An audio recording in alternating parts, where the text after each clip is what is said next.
Namaskar, welcome back to your weekend dose of headlines, controversies and perspectives. On this power-packed episode of Media Scan this evening, three political experts, columnists, the best in their domain are joining us.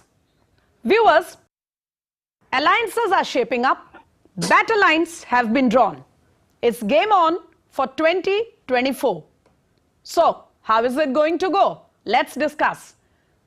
Joining us today, Neerja Chaudhary, author, well-known political expert. You have been reading her, listening to her views and hearing her on television for a long, long time. Very happy to have you on the show, Neerja Chaudhary. Welcome, ma'am. Thank you. Thank you.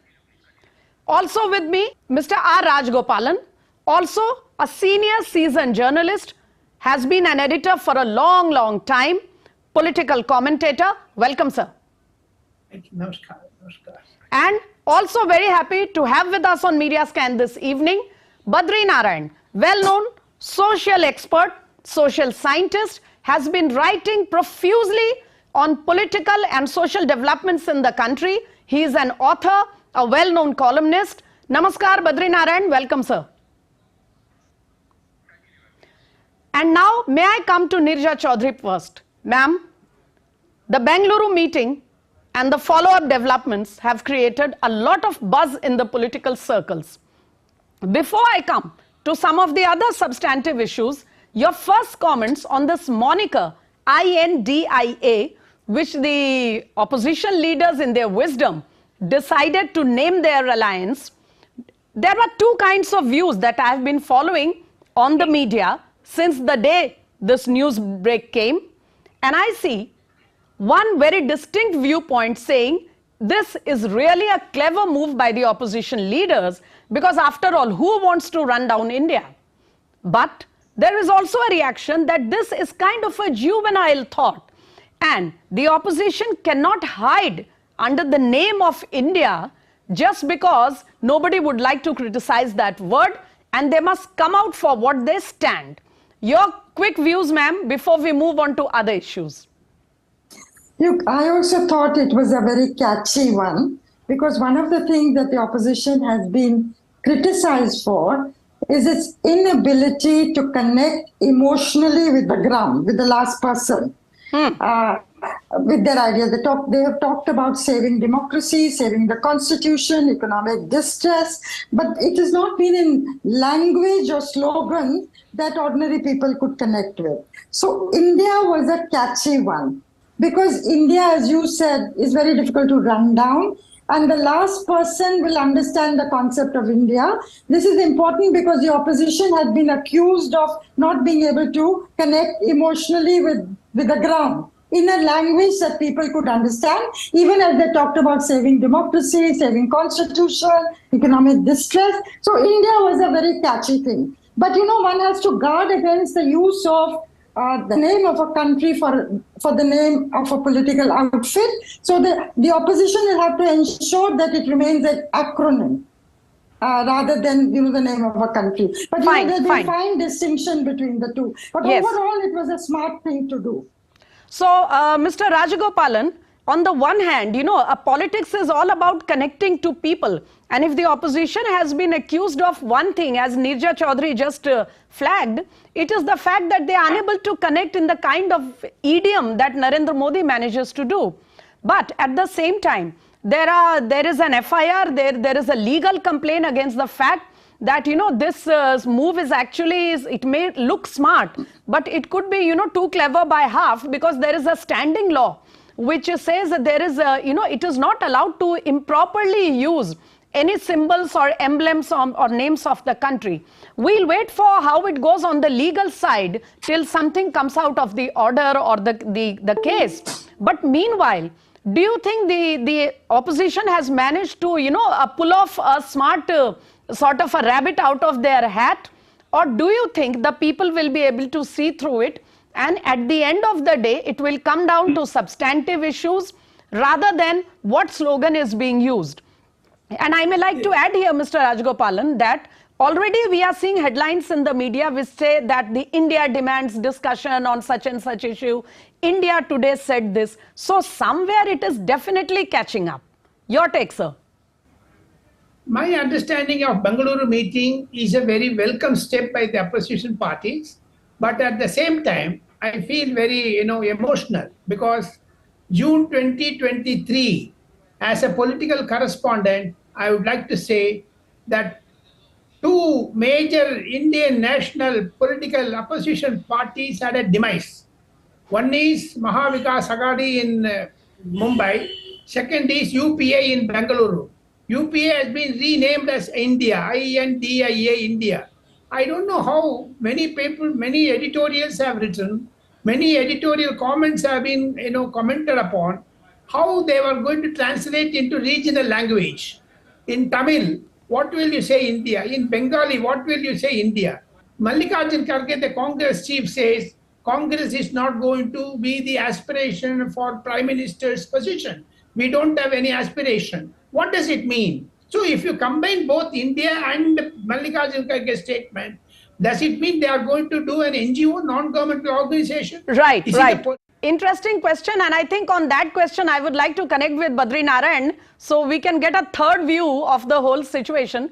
Mr. Badri Narayan, there is one sort of a buzz about the moniker, this INDIA, but certainly this moniker discussion is not going to carry on for too long. At the end of the day, it will have to be on most serious issues. But before that, sir, what do you think of this whole reaction over the name?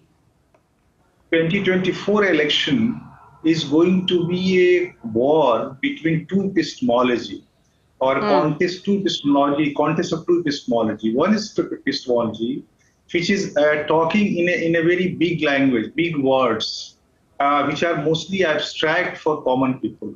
Like if you go and talk to people about Samvidhan in villages, they have nothing to, they don't know much about Samvidhan. And you are going to say that we are going to save Samvidhan. You are going to say Loktantra, even in villages, wherever we go.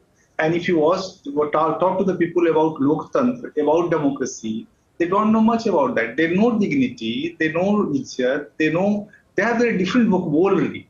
So, and the third thing, Samajik Nyaya, yes, a section of people know Samajik Nyaya, but most of the marginal people in rural villages, they don't know much about Samajik Nyaya. So the kind of language which opposition is coming with that, there will be difficult to translate in the everyday language what Professor Rajagopalan was saying about India. I am telling about the entire epistemology of the opposition. On the other hand, they have to translate in everyday language. And on the other hand, the BJP, which is talking to the Labharthi, Garib, this kind of language from which the people can very easily relate. They want to evoke democratic experiences which they acquired within 9 years through various kinds of implementation of the government policy, etc. So this coming election, in my view, India, I have to say India has to become Bharat. Still, India, the position is talking, even using the metaphor of India, it is not the India of all. No, you have to talk, translate more that. So I think, sir, you have raised two, three very pertinent points. So I'd like to come to them one by one. As you said, India will have to become Bharat. Even if INDIA is looked upon as India, it will not suffice. And perhaps that is the reason.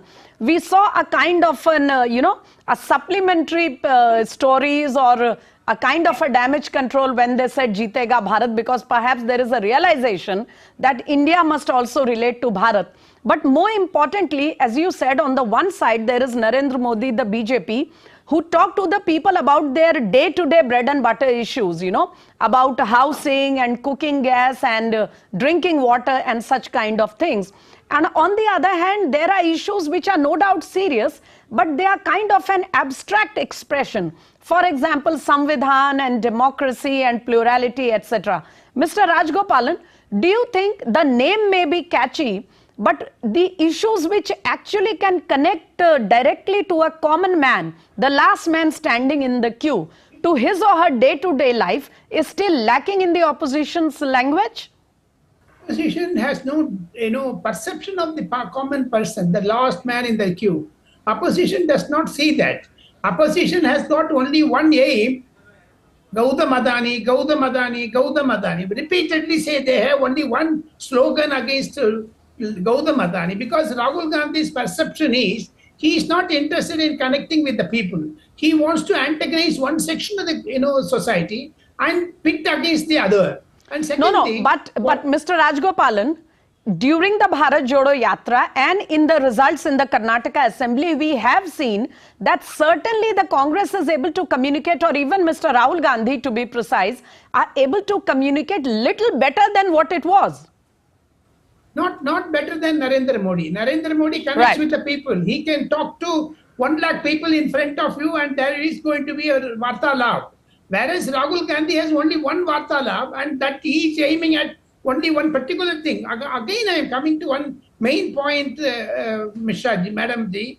My understanding is, as Mr. Badri Narayan has eloquently put it, I go a little far away from that and say India's, that is opposition party's ideology, there is no ideology, whereas BJP is reinforcing this Labharatis and more focused on Hindutva. The Maharashtra result, Maharashtra, topsy-turvy of 3 governments, all focused on Hindutva. So therefore, my understanding is 2024 is going to be Hindutva versus I.D.I.A.J. something like that.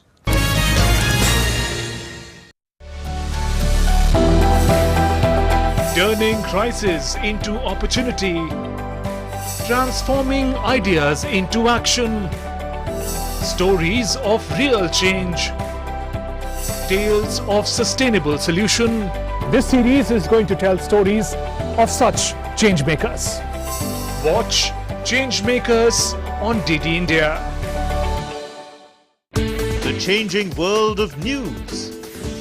Headlines that you wake up to. News that shapes your day. Stories that matter to you. The latest and most accurate updates. A fresh start to a new day. The Breakfast News, Monday to Friday, 8 a.m. on DD India.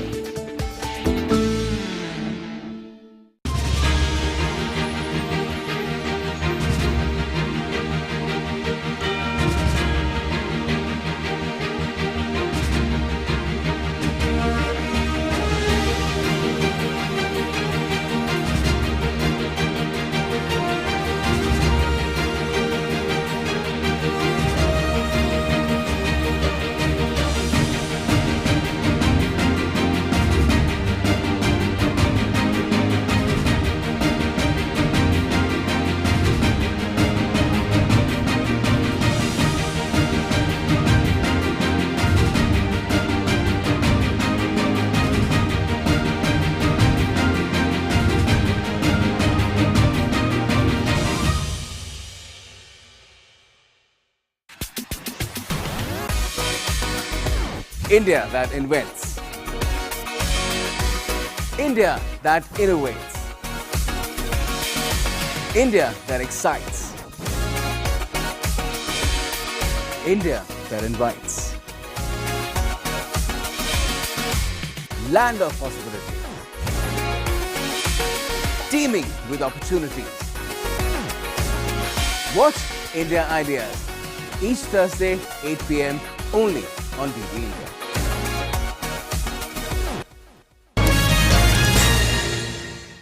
Mr. Badri Narayan, 2 issues here which may be sticking points for the opposition. As Mr. Rajagopalan said, I want to come to the ideology issue first. And I have here a long list of issues on which some of the most important components of this opposition alliance have had completely diametrically opposite views. Whether it was on Kashmir, the abrogation of Article 370, even currently on the debate over UCC, then there are all those day-to-day strategy issues in Parliament, whether it is Mamata Banerjee's TMC or Arvind Kejriwal's Aam Aadmi Party, the left parties on many occasions. We have seen that they have taken very different positions, and particularly Mamata Banerjee and Arvind Kejriwal, they are not on the same page with Congress on most of the issues. All this talk of going together and challenging Narendra Modi, do you think it is sustainable? do you think they will be able to carry it on till 2024 when it comes to deciding the, you know, the nitty-gritties of seat sharing and their articulation on major subjects? Because Brinda Karat and some members of the Congress in Uttar Pradesh, even in Delhi Aam Aadmi Party, we are already hearing some very discordant voices, even as the Bengaluru meeting was going on. Mr. Badri Narayan. Smitaji, you can see the making a coherent stand or a coherent narrative for 24 election, it's a challenge of the opposition. And I think opposition, as you know, when you face or confront with a bigger challenge, you have to become coherent. So they may become coherent by compulsion, not by choice. But the thing is more than that. And the thing is that what are the issues through which you are going to contest India or to Narendra Modi? Issues which you are coming with this abstract and the big things. Then you are coming with the caste census. Then you are coming with so these are the issues which are not able to create a broader, a big meta narrative, and which can include everyone. And on the other hand, BJP is going, India is going with the narrative of Garib Kalyan. Garib. Recently, I talked somewhere that Garib and religion, dharma, are going to become a big meta narrative for 2024 elections, and everyone has to respond to that. Like yes. Whenever BJP come with the Garib Kalyan, you have to tell yes, you have done or you have not done. You have to respond to this narrative. Please complete your point. I'm coming to Mr. Rajagopalan here. Mr. Rajagopalan, yes. One is the needs and the concerns of the poor in the country, and the second is religion or dharma. Now, this is a combination of subjects which there is hardly any party which can ignore or even, try to sidestep. But as Mr. Badri Narayan just pointed out, even if it is out of compulsion, even if it is not from the heart, all these parties in the opposition will perhaps have to stick together, because this will be Narendra Modi's third time he will be seeking a mandate, and they cannot allow this opportunity to slip by. So even out of compulsion, the opposition is likely to make it a big challenge for Narendra Modi and the BJP. Do you agree? I don't agree, because opposition has got lots of contradictions, Smita ji. For example, Mr. Nitish Kumar, Mr. Lalu Prasad Yadav, they have not been very satisfactorily, disposed towards India's, coinage of that particular word. Yes. They wanted to have social justice in it. They wanted to have a sort of secular word in it. For example, Tamil Nadu, where I come from. Yes. Tamil Nadu DMK has been saying we want a word secular in that alliance name. UPA was the best name. Let us stay with UPA. Why do you dismantle UPA? That type of coronation they have taken. So very quickly, sir, if all of these very important components of the alliance, like JDU, DMK, Congress, cannot agree on the name easily, how will they agree on a commonly acceptable leader? It's very difficult, very difficult. That is why they segregated it, 4 parts. Patna one part, Bangalore one part, Bombay one, Mumbai one part, and further subsequently another part. They have not shown their face. It is a faceless organization. India has a face of 75 years of freedom, India. Whereas this political outfit, India, INDIA, India, is a stillborn baby, because my understanding is when UPA had a natural death, when Mahavikas Aghadi had a natural death in June 2023, 2 major political outfits have been, collapsed. With that, my understanding is easy walkover for Narendra Modi in 2024, because ideology is going to remain even in 2014 and 19. After 19, this Ram Mandir, 2024 is going to be fought on Hindutva, and that is going to be the main challenging. And Congress lost his game. I.in, D.I.A lost again their narrative. Otherwise, Mr. Badri Narayan, yes, sir.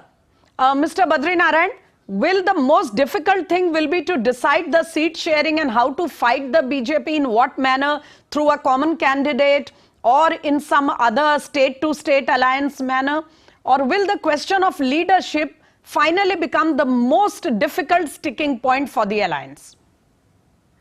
See, Smitaji, your first point, seat sharing will be difficult for opposition, because they have to adjust everyone and their aspirations, of taking share of the power. But leader also there may be contestation. But I think that overall Rahul Gandhi may be emerged as a leader of the opposition. But the problem is more bigger than that. Problem is that from which diction you are going to contest Narendra Modi, who is coming with a big diction of politics of the future. In India, the first time in history, contemporary history, I see of the discourses, election discourses, I see not only election, even the governance discourses. The future is recurring again and again. But 25 years maybe will become this. No 3-5 trillion economy. I get your point about the diction, the idiom, the language through which they will be going out to challenge Mr. Modi. Mostly, quickly, sir. Yes. Yes, please make a point. We are focused on the politics of the past and the politics of the present. Congress used to do politics of the present, and BJP known for doing politics of the past. Here, first time in 9 years, Narendra Modi came with a rupture in the epistemology of the politics of even BJP and brought politics of the future in discourse. And that so certainly Narendra Modi is the disruptor in Indian politics that we have seen for a very, very long time. But quickly in one line, sir, because I have no time left with me, you think people like Mamata Banerjee and others, including Mr. Kejriwal, will be happy to have Rahul Gandhi as their boss? Politics not less than me, because when the situation comes, you have to adjust. And you have to adjust and adjust it. And then because Congress is growing in the opposition parties, and you have to accept Congress. I get your point. Yes. On that note, will it be a situation full of compulsions? Will it be a situation full of victories to show? Will it be a vision for the future, or will it be only promises? All that in the next few months to come. We will wait for it to unfold. But meanwhile, thank you very much, Badri Narayan, for finding the time among all your other pursuits, for joining Media Scan. I would like to get back to you in another episode, sir. Also, Rajagopalan, sir, so gracious to have you on the show and sharing all those thoughts. Thank you, gentlemen. The opposition is certainly shaping up, but BJP seems to have more clarity when it comes to what it wants to go out with to the voters, including the leader and the face. Let's get back to it in another episode. Till then, namaskar.